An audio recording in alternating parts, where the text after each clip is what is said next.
Welcome to segment 2 of Gold and Black Live, and our esteemed guest, Dwayne Carlisle. He's been at Purdue almost a year, and haven't had a chance to really have you on the show. I know this just makes your life. He's here to whip us into shape. Yeah, and that may take hours in its own right. But Dwayne is the working in the director of sports performance for Purdue Athletics. And I don't think there's any coach or any player that we've talked to over the year, one name has come up more than yours in terms of a guy that has, and his, not just you, but obviously your staff as well, that's affected some positive change on Purdue's athletic program. But talk a little bit about your time so far in West Lafayette and how that's gone for you. It's been absolutely awesome. Very rewarding, very fulfilling. Just having the opportunity to work with these young men and to help to service them in the area of meeting their physical needs and helping to bring these guys together as a team and helping to support their physical needs and those type of things.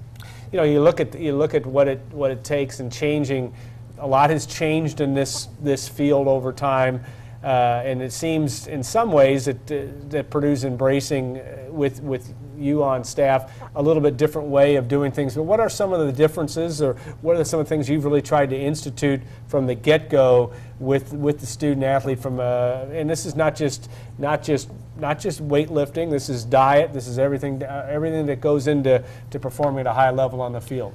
Well, on the football side, my number one role is to be a conduit to Coach Hope, to send his message to the players, because we spend more time with the guys than any of the coaches. Yeah. During the summertime, the coaches aren't even allowed to observe the workouts. Yeah. So Coach Hope has to rely a lot on our staff to make sure that the guys are basically following everything that he wants in terms of his message and his theme and the mantra that he has for the upcoming season.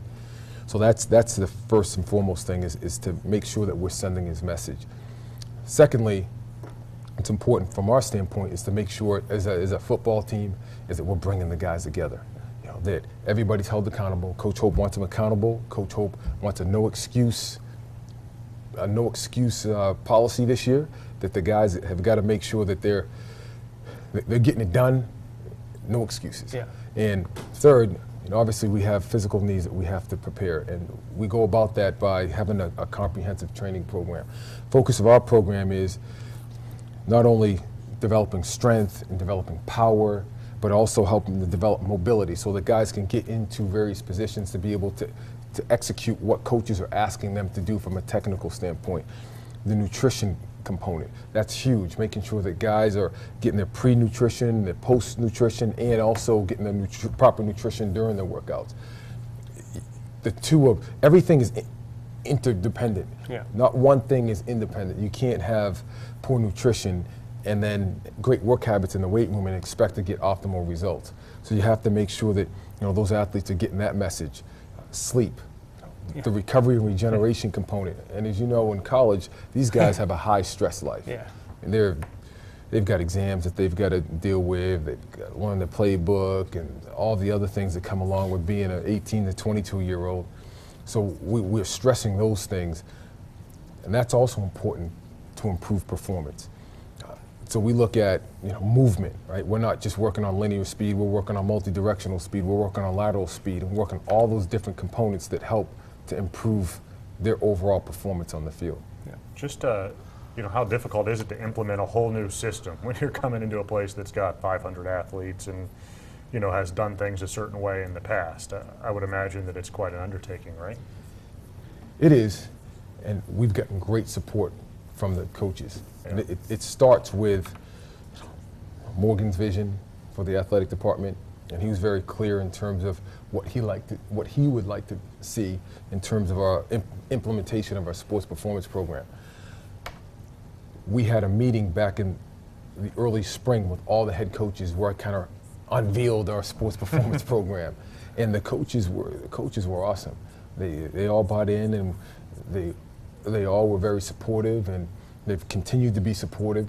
So it's been great, because you can't have a successful sports performance program without the support of the coaching staff. It's just not going to work. So in essence, we partner with the coaches, realizing that we're a support mechanism. That's where sometimes I think people get it get it misconstrued. We support the coaches. We're not the end-all, be-all. I don't care how fast and how big and how strong you make your athletes, they still got to go out and they got to play. Right. And we do our job, and obviously our coaches, that they've been doing their job year after year, then hopefully you put a better product out on the playing field. Okay, well, one question we have from Matt, and your name gets mentioned, and I know we're not talking about specific prospects, but on the recruiting trail, they talk about what you've brought to the table, the ones that are coming in. What is your message to kids that are considering Purdue? What do you try to tell them when you meet with prospects, not necessarily just in football, but in any sport? What do you try? What's your message to them in terms of what your expectations and what their expectations will be for them once they get to West Lafayette? Okay. Well, we tell the student athletes that our expectations should never exceed theirs. So we hope that they come with high expectations. Secondly, second thing we tell them is that we're going to give you everything we have, and we expect for you to give us everything that you have. In terms of the training plan for them, the goal is always to bring the student athletes in. We evaluate the athletes. We take an individualized approach to creating the training programs. Now we train within a team environment, and I would say 80% of what we do is centered around the team, Yeah. but then there's that 20% where we address the individual needs to help enhance their overall athletic performance. You have a lot of athletes that come in, they have different training backgrounds. You have some that have never trained at all. You have some that may have trained at a private facility. You have some that may have a strength and conditioning coach at the high school. So you're having athletes from different varied backgrounds, and it's up to us to kind of figure out where they are and then put together a plan for where we're going to take them over the course of 4 years. Yeah. I was going to say, what about point at you, the flexibility, strength, they all work in concert, but is there more of a movement towards being more flexible? Is that a part of it on the physical side of it, or is that a misnomer? Well, flexibility is the ability to move from point A to point B from joint to joint, Yeah. to make it simplistic purposes. Then you have mobility. Mobility is being able to position the body in the way it needs to be positioned to execute a movement. So for example, if I'm shooting a free throw, right? If I can't get my shoulder from here to here, I'm not going to have great follow through because I lack mobility. Flexibility is I'm going to stand up and I'm going to try to bring my chest to my thigh. Now I'm stretching my hamstring muscle, right? So it's a little different in terms of mobility and flexibility. Mobility is being able to get the body into position to do what you need to do on the playing field. So we make a distinction between those two because they're both trainable qualities. So we train for flexibility to improve the range of motion at a joint, and then we also train mobility so that the athlete can get into a position that they need to get into. For example, alignment.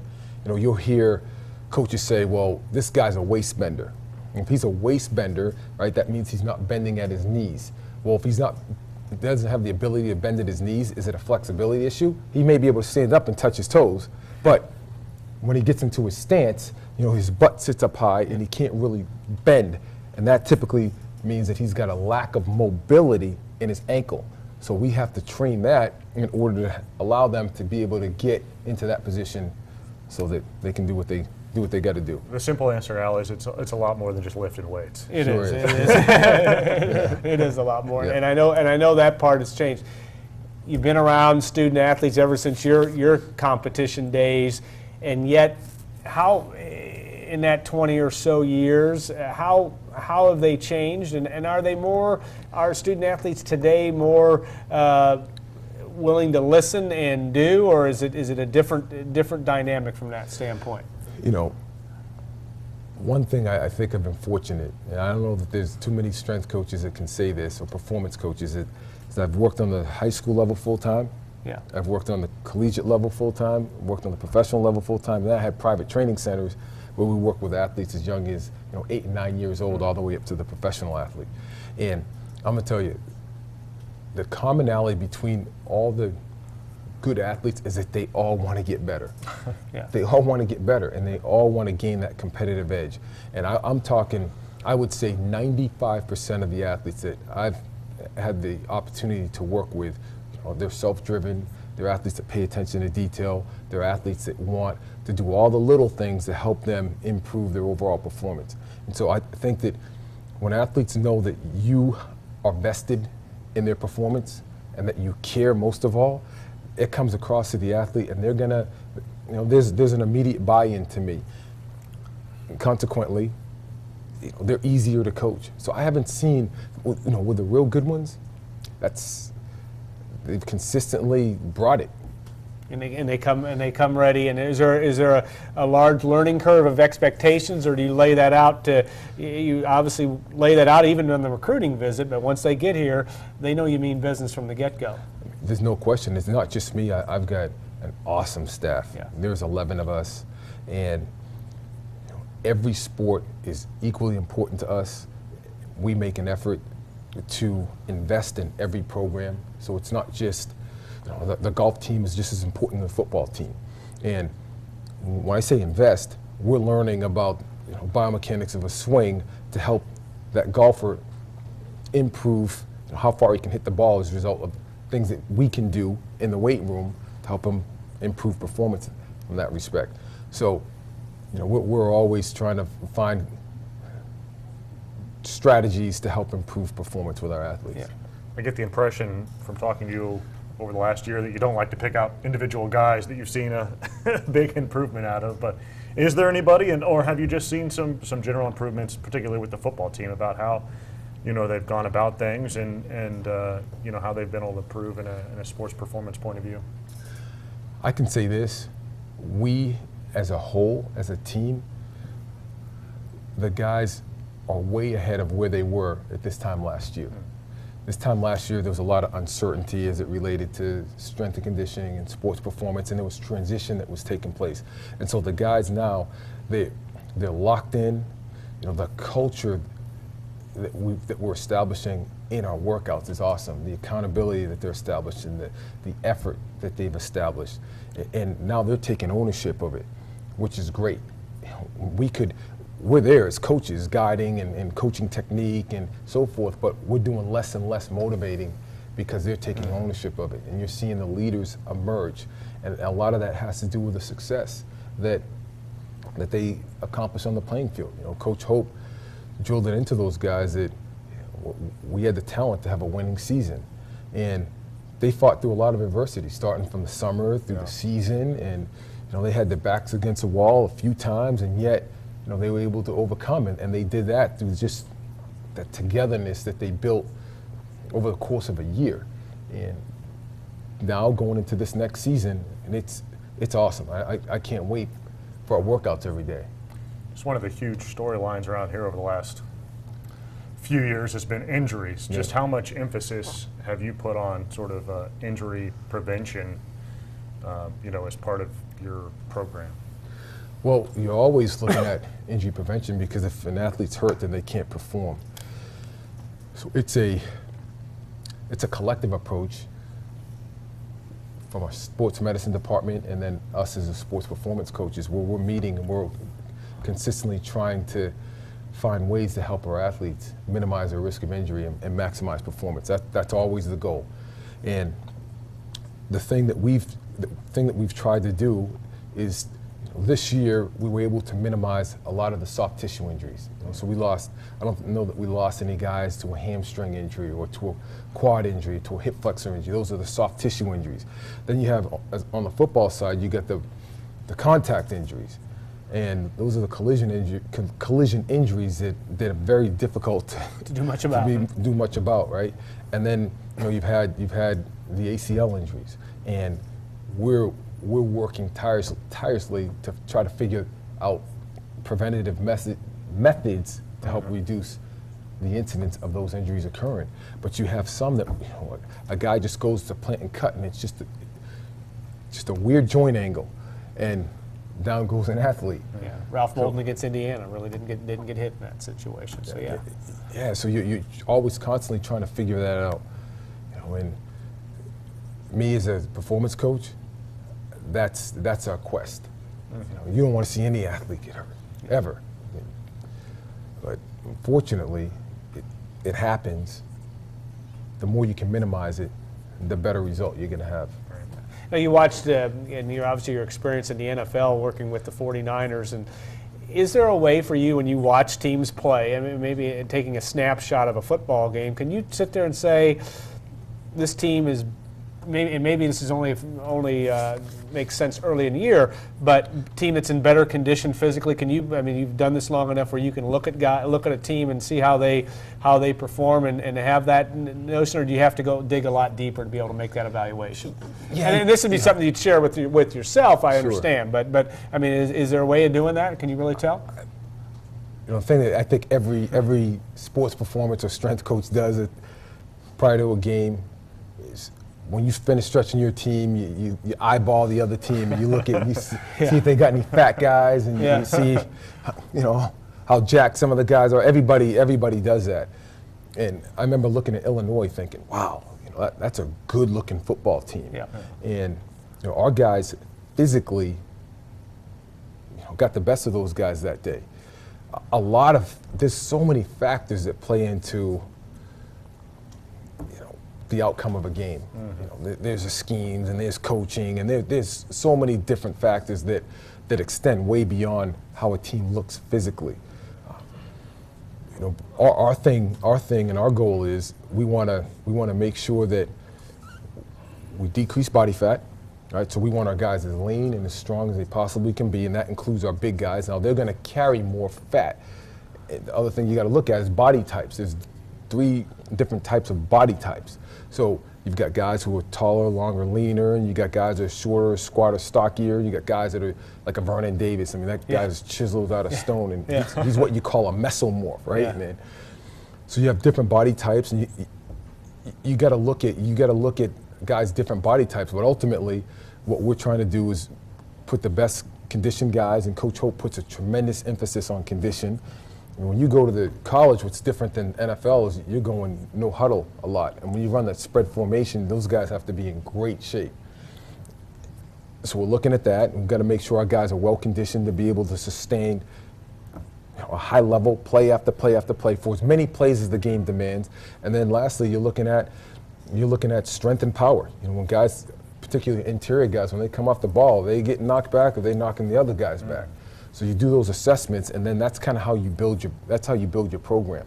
Let's not ask him to describe our body types. No, it's weak from that standpoint. But I've heard a lot from your standpoint, and even from coaches we've spoken with, is that you also deliver a powerful message of motivation, and that's something you have to do personally. I mean, you personally have to walk the walk and talk the talk. Talk a little bit about that and the importance of that, and how you best communicate with the kids. You know, we're with them all year long, right? And if you're a hammer all the time and you don't show the guys a little bit of you and show that you're you know, I'm a dad, and I'm a coach, and I'm a husband, and there's different facets to me, so the guys will see me in my role as a dad. Because my kids will come by, my 2 younger ones will come by the facility. They'll see me in a role as a husband, because they'll see my wife, she'll work out at times, and they'll see me as the coach, and like you said, you gotta be about it. That's what I always say, you gotta be about it to my coaching staff. So I'll get in there and I'll run with them.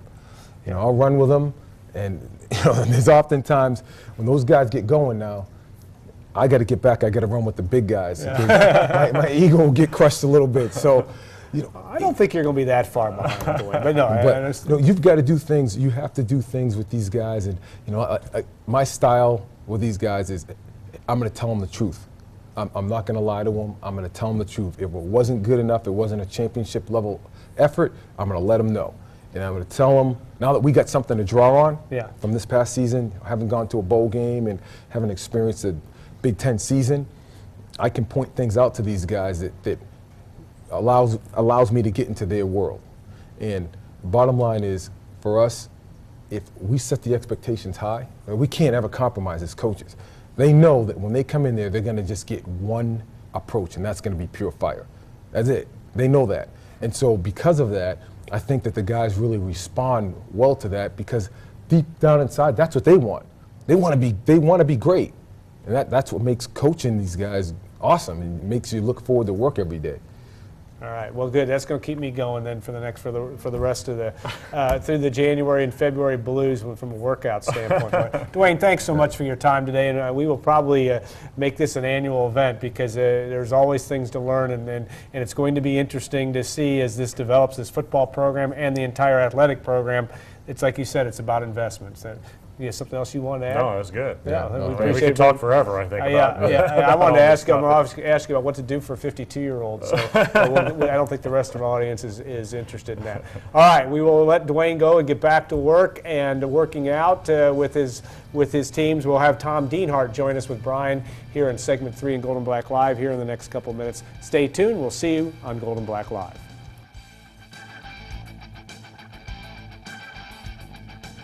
Just one night. One team victorious. The story behind the score. The rivalries. The big plays. From the sidelines to you. On the air, online. Are you ready for the frenzy? Friday Night Frenzy. High school football from where you live. Check out the Purdue collection now at Follett's. Boiler up with Nike Fantastic T-shirts, League and Champion fashion colors. Simply fabulous, simply Follett's. Purdue pride everywhere on game day. Nike sideline, worn by the team, by the players, and by you. And make every day game day with tailgate toss. Follett's, Purdue pride, a Purdue tradition, 17 game day locations. West Point Steakhouse is a family-owned restaurant known for premium quality steaks. Open for dinner Thursday through Saturday. Stop by for the Thursday night prime rib special or Friday and Saturday night specials like pasta and seafood. Be sure to come and enjoy all the food and fun at West Point Steakhouse. You can now get a quote or buy car insurance 24 hours a day. Call me, State Farm Agent Trent Johnson, at 743-9595 and see how much money you can save today. Going to the Purdue game? Stay at Hilton Garden Inn, West Lafayette at the Wabash Landing. Your family will love the well-appointed guest rooms, the pool, whirlpool, fitness center, the breakfast buffet, and the amazing Hilton Garden Inn staff.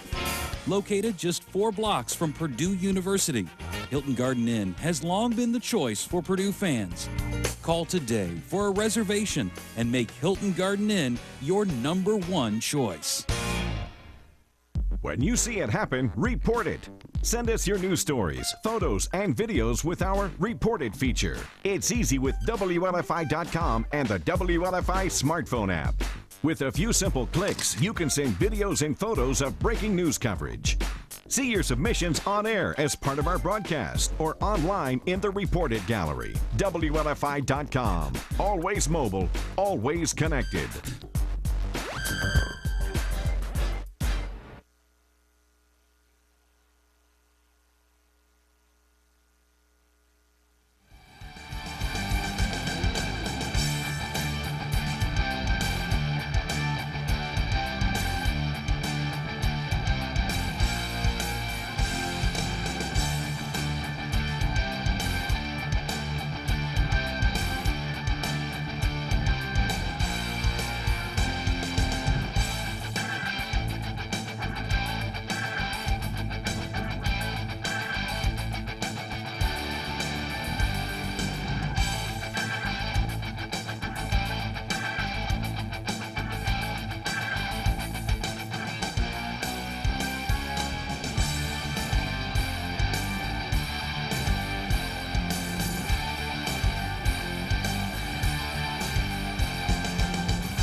Segment 3, Gold and Black Live. I want to thank our sponsors, Hilton Garden Inn, State Farm agent Trent Johnson, Follett's Purdue Stores, and of course West Point Steakhouse. I also want to thank Dwayne Carlisle for a very interesting segment 2. Tom Dienhart, are you on the line?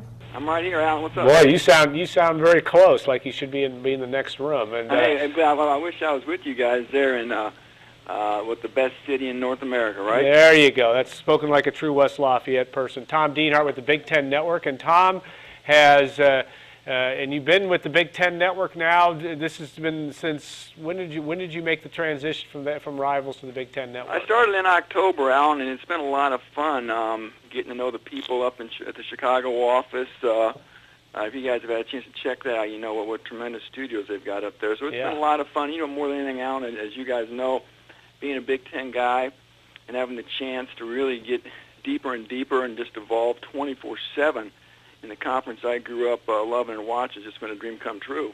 Yeah, and you look at obviously basketball is the landscape of the day right now, and the Boilermakers are struggling, but it's been a very interesting Big Ten season. Just the fact that everybody seems to be beating up on everybody else. What's been your pocket evaluation so far, and are we going to see more of the same in the next 6-7 weeks? Yeah, it looks that way. That's a real good summation. To me, I think we're starting to maybe see a little bit of separation here at the top by at least 4 teams. I think Michigan State, Ohio State, and Wisconsin, to me, appear like they may be pulling away from some of those middle teams.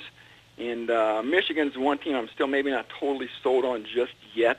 But again, I think we're seeing that separation at the top. I think everybody would agree Ohio State's probably the best team. We all know what Michigan State's got, and Wisconsin right now is the hottest team. So those are probably the 3 best teams, and a lot more will be revealed. But it's interesting talking to other people, too, as you guys do like I do, that this could be a conference that could get upwards of 8 or maybe even 9 bids to the NCAA tournament. Yeah. You just took my question. Yeah. Tom, I was going to say, gun to your head, how many teams in the NCAA tournament? And you know what? I think, talking to Jerry Palm, as you guys do too, that's sort of where he's been sitting going into last Tuesday's game there in Mackey Arena, though he told me Purdue probably was getting a little bit tenuous here, and then he ended up losing that game. So they may be sort of straddling that fence right now. And you know what? As good as the league is, I guess maybe I still think it may be a stretch to think 9 teams out of 12 could make the big dance.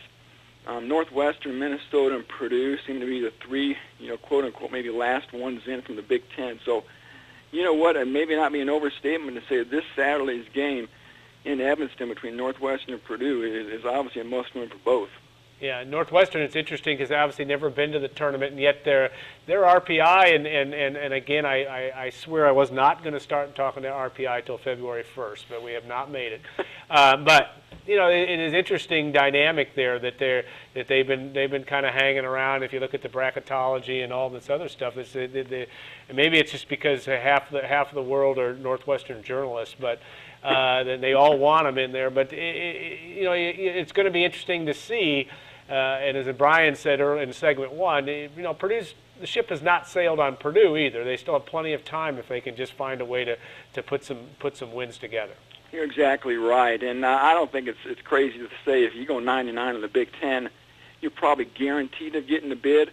Now I guess the question arises: what if you go 8-10, and what's supposed to be the best conference in America, would that be good enough to get an at-large berth to the NCAA tournament? We've obviously seen it happen. I did a little bit of research just yesterday, and going back to 1990, I think 5 Big Ten teams have gotten at-large NCAA bids with losing conference records. One of those was Purdue in the 98-99 season. So, maybe an 8-10 record gets you in. And like Brian, I read all your guys' stuff all the time, Kyle and Alan, as you noted, there's a lot of opportunity still left. But for Purdue, you guys know the debits and credits better than I do even, and the problems there have to be addressed with the inside game. Obviously, a lot of defensive lapses now too, and you wonder about leadership. If Lewis Jackson, Robbie Hummel, if they really have embraced being leaders and go-to guys. So again, it's going to be interesting to see how Purdue handles this last month or so of the season. You look at this and you wonder too is I don't think anybody's going to question with Jackson and Hummel in terms of the type of guys they are and their want to win. But and as Brian had talked about just too, is that it's the difficulty of dealing with not being 100%. And I think that has played a big role on those guys. Would you agree with that? Yeah, the health. Those guys can't even practice on a regular basis. How could any coach or any player or any team expect to get the best from anybody if you can't even have everybody on the court together when you practice? So there's no doubt about it, Alan. That's another great point. The injury problems with Hummel are well chronicled. And then, of course, Lewis Jackson, what with his back and his foot. So, again, that's really been what's been at the root. I think a lot of people would agree of maybe a lot of Purdue's problems day in and day out this season. Yeah. You look at that, and I'm firing all the questions. I'm going to let Brian ask one next. But how about your all Big Ten team, if you would say, at least through basically the halfway point of the season, who would you put on your first five? Well, there's two obvious ones with Draymond Green of Michigan State, Jared Sullinger, I think, of Ohio State will be on everybody's at this point. I love Jordan Taylor, the Wisconsin guard. I saw him last Sunday at Illinois, and 19 points. He's just big time, and you guys have seen him up close this year too. Those are three guys for sure. You know what? I love Tim Frazier. Sort of Alan could appreciate this analogy, sort of like Andre Dawson in 1987 with Chicago Cubs. Last place. Even Brian got a award out of that. On the last place team. So Frazier's a guy I probably would go ahead and slip on there. That's 4. And I tell you what, how about Trey Burke? I did a Q&A with Stephen Bardo, and I asked him who he thought the best player in the Big Ten was, and he thought it was Trey Burke. Wow. Not the best freshman, who the best player was. So he's really in love with that freshman guard up in Michigan. So those are 5 guys that I think I may put on my team right now. Yeah, the Burke did not have a big game against Purdue, but made a big play down the stretch, and you can see the talent being there. Mm-hmm. I'll just kind of put this question to you two old-timers here. Have you ever seen the league with 3 lottery-picked big men like it has now, Jared Sullinger, Cody Zeller, Myers Leonard? Well, you have to go back to maybe the days of Michael Thompson and Kevin McHale, mid-'70s. It might be about, and I'm trying to think of who would be the third at that point. But they're, it has been amazing, those guys. Tom, Yeah, I mean, your memory's probably better than mine. I can't remember specifically who played in what eras, but you talked about Michael Thompson, Randy Brewer when he was at Minnesota, Les Jepson at Iowa. I've never heard of half these guys. Randy Brewer was like 7'9", but he was, and he was a little bit after Michael Thompson, but very long guy. You're right. That's a great point, Brian. 3 really good big guys. You know what's really vexing? If you're an Illinois fan, don't you pull your hair out with Myers Leonard? Yeah. I mean, that guy should be a 2010 guy every night. Yeah. And I don't think it's because of anything he does in particular, although Bruce Weber said, everybody sort of caught on to his favorite move or moves, and he's got to come up with a counter. But again, they have a hard time feeding him the ball. But you're right, those are some good big men in the Big Ten. A lot of great point guards, too. And I guess I'd love to hear you guys' thoughts on this. We talked about Trey Burke and Cody Zeller real quick. Who do you think is the best freshman in the Big Ten this year? Well, I think, and I haven't seen Cody Zeller obviously in person yet, and Burke didn't have as big a game, though I've seen Burke play very, very well on TV. But Cody Zeller's made such a huge impact. It'd be hard to look very far past him. I don't know, Brian. What do you see that? I would still go with Zeller. He's transformed that team. Obviously, they have a lot of guys with experience now, and that certainly helped. But having that guy down low for them has just, transformed that team. Whereas Michigan, as good as Trey Burke has been, he's basically offset the loss of Darius Morris. He didn't make that program necessarily significantly better than it was a year ago. Now, I'm not saying that to take anything away from Burke. I'm saying he filled a hole, whereas Cody Zeller just pick the whole team up, pick the whole program up. How do you view Indiana, Tom, in terms of where the Hoosiers are, and obviously in the Purdue world, I suppose there's some level of contentment that they've struggled of late. But this is a team that led at halftime last night against Wisconsin, couldn't hold on to the game. But how do you see Tom Crean's team finishing up? Yeah, Alan, Kyle, and Brian. I think maybe everybody sort of jumped the gun, obviously, on IU after you go back to December, wins over number 1, number 2. You know, everybody was hyperventilating, wanting to stamp a rubber stamp Indiana is back, and obviously premature. You're not an elite team if you lose on your home court to a Minnesota squad that doesn't even have its best player. You're not an elite team if you lose on the road at Nebraska, arguably the 11th worst team in the conference, or at least the 10th worst. So again, issues, I think, athleticism on the perimeter. They really struggled to defend, again, on the edge against teams at the three-point line. I think that's an issue. And I wonder about leadership, too. Who really is a leader on their team when we really get right down to it and think about it? And maybe still really an over-reliance on the three-point shot. I mean, they got some great shooters. Why not fall in love with guys like Roth and Sheehy and Hulls? But again, if they're not hitting their shots, they're in a lot of trouble. Sort of like Illinois, they seem to sometimes forget about Zeller. Yeah. And I think guys like Zeller and Myers-Leonard should touch the ball at every possession. So again, Indiana, that perimeter defense, over-reliance on the three-point shot, maybe a lack of leadership, maybe some things holding them back at this point. No, that was just the only comment I was also going to make about Indiana was early in the season when they were really rolling, they were shooting out of their minds. Yeah.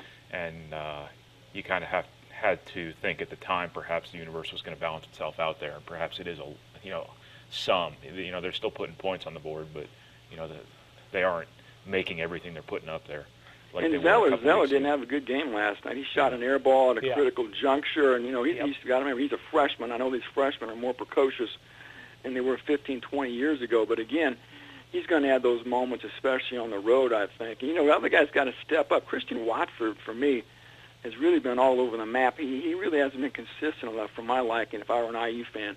So, again, that's a guy I think that's got to take more of a leadership role and step up, especially on the road when young guys are struggling. Yeah, I think we got a lot. We maybe from a national story got in love with what Watford was doing and making some shots, which he obviously did. But it's going to be interesting to see if this team can rebound or get back to and have another win. And how different this season may have looked for Indiana had Ohio State passed the ball to Jared Sullinger in the last 5 minutes of that game too. Yeah, exactly. I think that's a great point. I think a lot of people that's thought true. the officiating was kind of dubious in that game, some home cooking, but I guess I'm never a guy who's going to subscribe to the theories that officials ever really cost you ball games. But again, big game this weekend, Michigan at Ohio State. I don't know if the Wolverines are going to be ready for what they're going to find in Value City Arena. If they can keep it close, I'll be surprised. If they pull off the victory, I think everybody will be stunned. I think we're seeing a very motivated and a very focused Ohio State team at this point. I saw Brandon Paul pour 43 in on those guys. I think they were embarrassed, and maybe that was the best thing that happened to Ohio State. Maybe that really sharpened their resolve, because it's a team that's still smarting from last year. If you guys remember losing, I believe in the Sweet 16 to Kentucky in the NCAA tournament after going into the big dance as the #1 overall seed. This is a team that I think is on a mission at this point. And we haven't even gotten to any of our questions, and we're getting close to getting out of time. But football recruiting, obviously National Signing Day, and in your life of dealing with that over the years. But just a quick impact on or a quick comment on some of what looks to be some of the best recruiting classes in the Big Ten. Obviously Michigan, at least on the Rivals ranking, I think still ahead of Ohio State for what it's worth. But tell us your impressions on the front end about that. Yeah, Brady Hoke continues in that instant transformation in Ann Arbor. You're right, Alan. That's one that I think we're going to see ranked high nationally by a lot of people. Urban Meyer's come in a short period of time and really made a huge impact. But we saw Brady Hoke really, I think, take advantage of the uncertainty for a while at Ohio State, and of course all the tumult at Penn State, of which Ohio State's also being a big beneficiary of as well. So again, I think those are the two, Michigan, Ohio State, that in the end will probably end up seeing ranked high by most of these recruiting pundits when it's all said and done. And it's interesting looking at Purdue and reading some of the early returns there, and this looks like it's going to be Danny Hope's best class ever. So again, you got to be pleased with what he's doing recruiting-wise, according to the experts at this point. Yeah, it's going to be interesting to see how that all pans out. It's a nervous time for the next 72 hours or so. or maybe 100 and some hours till Wednesday when those letters come in. So, hey, Tom, thanks so much for your time. We'll do this again. Yeah. I know we have a lot more to talk about, and I don't know when are you making your way to West Lafayette in the near term? It'll depend. If I get over there for sure, I'll let you guys know, because I'd love to come and see you guys on the set there. You know that for sure. So if I do, I'll let you know. I'm just supposed to go to Chicago a couple times to shoot some football shows in February. I'll be in Indianapolis for the Big Ten tournament. But again, we're going to kind of look at the schedule, and once we get into about early mid-February, decide some of the other games to drop in on. So if I do, for sure, I'll let you guys know. Well, let's hope, if you're from a Purdue perspective, that the Boilermakers are relevant and in need of that. So, Tom, thanks again. Brian, thank you. And we want to thank also Patsy Schmidt and Kim Caldwell, Gordon Jackson, on down the line, all the folks that help us here at WLFI at WLFI.com for our show. And, of course, our sponsors, Hilton Garden Inn, State Farm agent Trent Johnson, Follett's Purdue Stores, and West Point Steakhouse. Now, remember, next Thursday, strange starting time.